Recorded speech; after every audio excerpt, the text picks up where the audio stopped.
Alors, on parle des nouvelles tendances. Les nouvelles tendances, on parle des terrariums. C'est quoi un terrarium? C'est un petit jardin de plantes sous verre.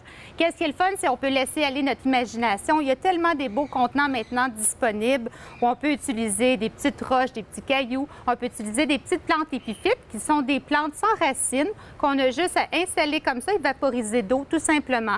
Alors, si on n'a pas beaucoup de place dans les endroits, on peut les suspendre. On peut les créer avec les enfants, on peut mettre de la terre, on pourrait utiliser des plantes grasses, on pourrait représenter des petits jardins tropicaux. Alors, c'est vraiment important de se faire conseiller parce que c'est pas tous les plantes qu'on peut utiliser dans ces jardins-là. Il faut prendre des plantes qui sont pas trop vigoureuses, qui aiment l'humidité.